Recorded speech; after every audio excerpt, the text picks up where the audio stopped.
Գյուրջան Կասկադ, ցանկացած համեմատություն մեր օգտին է։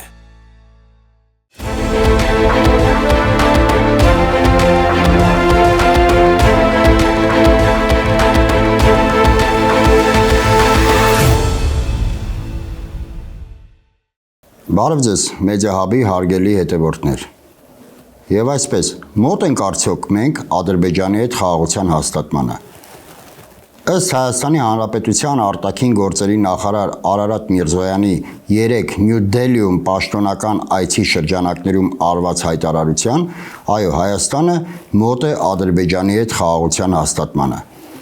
Սակայն այսօր Ադրբեջանի ԱԳ նախարար Բայրամովը հայտարարեց, որ Հայաստանի հետ խաղաղության ճանապարհին դեռ բազմաթիվ խոչընդոտներ կան եւ շեշտեց այն պահանջները, որոնք Բաքուն դնում է Երևանի առջև։ Դրանք են սահմանադրության փոփոխությունը, քանի որ ըստ Ադրբեջանի Հայաստանի Հանրապետության սահմանադրությունում կան ոտնձգություններ Ադրբեջանի տարածքային ամբողջականության նկատմամբ, Հայաստանի ապառազմականացումը ավելի վաղ արդեն առաջադրվել էր այն պայմանները, որ Հայաստանը պետք է բացի Զանգեզուրի միջանցքը, դրան է գումարվում նաև ռևանշիստական նկրտումները, որոնք Բաքվի պատկերացմամբ կան Հայաստանում, եւ իհարկե գումարվել է մի նոր պահանջ, դրանք այն են, որ Հայաստանը պետք է Ադրբեջանին հանձնի այն ռազմական հանցագործներին, որոնք թաքնվում են Հայաստանում։ Այդ ամենին ի պատասխան Հայաստանի Հանրապետությունը Ադրբեջանի առջև չի դնում եւ ոչ մի պայման, եւ դա այն դեպքում, երբ Ադրբեջանը բացի նրանից, որ արդեն իսկ օկուպացրել է Հայաստանի Հանրապետության տարածքները, այլև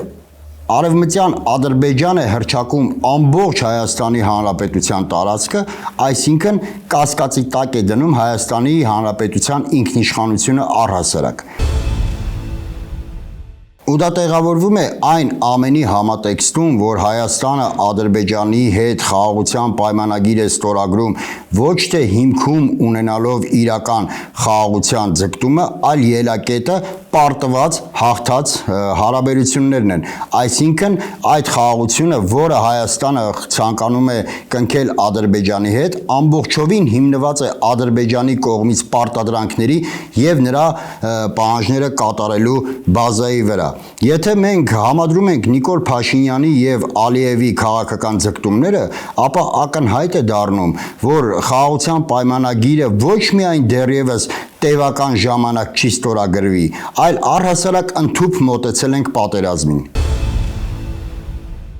Սխալվում են բոլոր նրանք,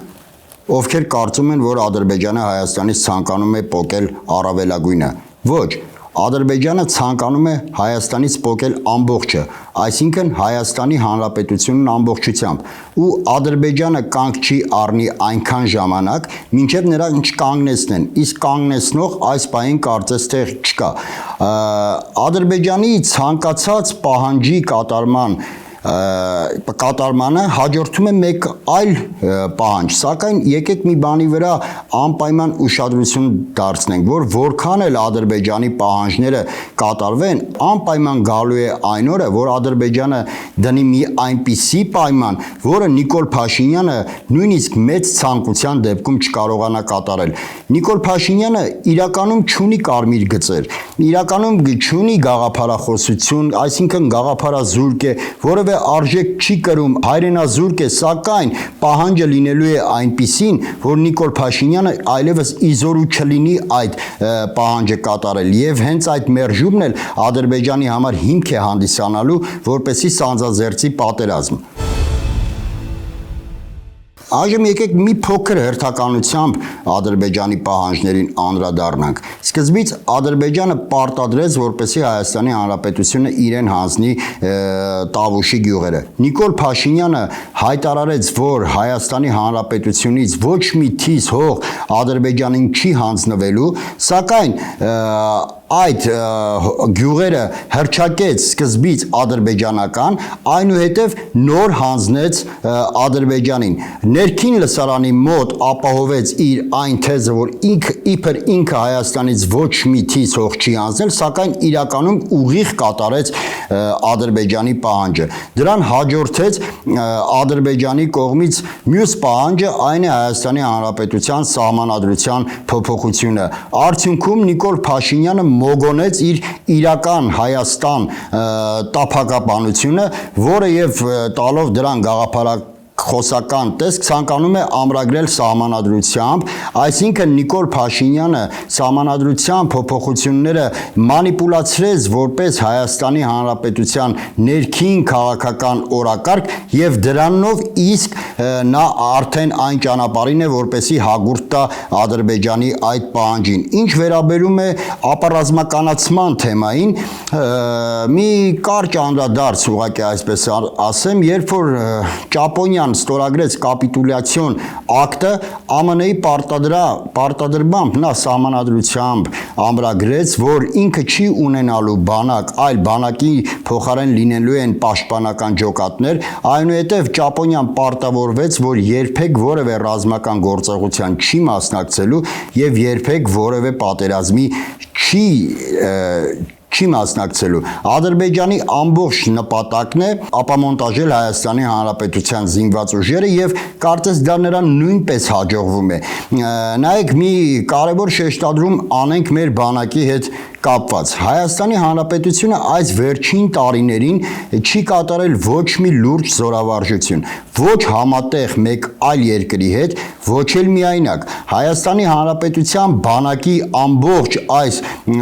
իշխանությունների կողմից թմբկահարվող օպտիմալացման գործընթացները կապված են ուտելիքի հետ, որը իրականում հենց Նիկոլ Փաշինյանի իրական գաղափարախոսությունն է։ Նիկոլ Փաշինյանի գաղափարախոսությունը ամբողջովին կառուցված է ստամոքսի տրամաբանության վրա։ Եթե դրան գումարենք, որ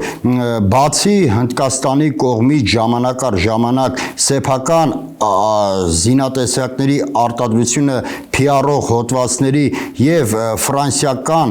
մի քանի մեքենաների ձեռքբերումը եթե շրջանցենք, ապա այդ առումով նույնպես որևէ շոշափելի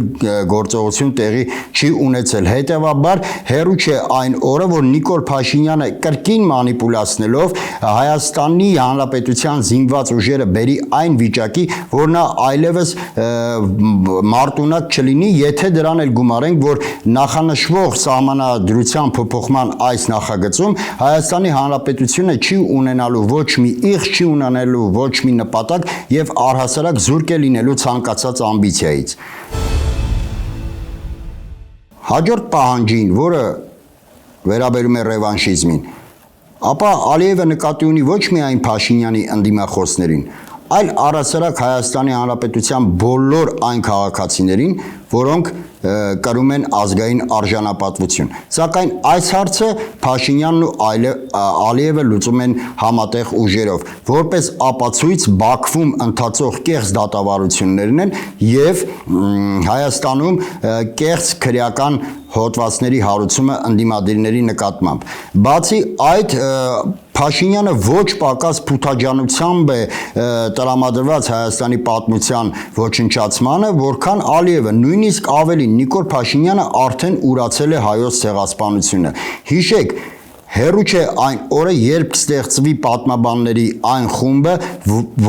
որի մասին այդքան խոսում էր Էրդողանը եւ որ խումբը, որը պետք է զբաղվի հայոց ցեղասպանությամբ։ Ցեղասպանության հետ կապված այդ պատմաբանների խմբի ստեղծման նույնիսկ տեսական համաձայնությունը արդեն ցեղասպանության ուրացում է։ Ցեղասպանության հետ կապված նույնիսկ փոքրինչ, այսպես կասկած մասշտաբների առումով ցեղասպանության ուրացում է, իսկ Նիկոլ Փաշինյանը գնում է ուղիղ ցեղասպանության ուրացման ճանապարհով։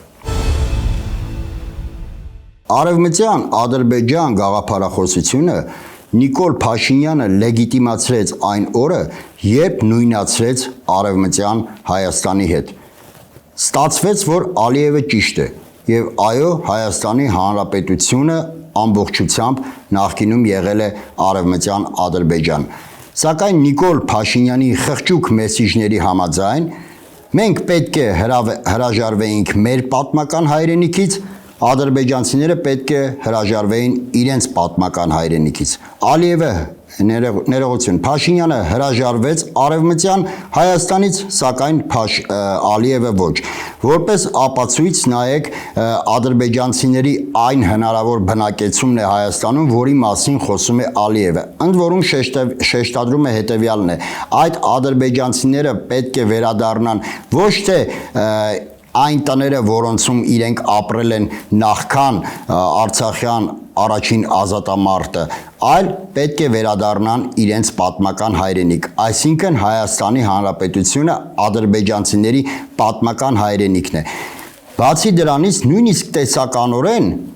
չի բացառվում, որ վաղը ներողություն, ոչ թե տեսականորեն, այլ գործնականորեն չի բացառվում, որ վաղը ադրբեջանցիները իրոք բնակեցվեն Հայաստանում, որովհետև արդեն տևական ժամանակ է, որ տարբեր չափսերի ԿՊԱ-ականների կողմից շրջանառվում է այն միտքը, որ հայերն էլ կարող են ապրել Ադրբեջանում,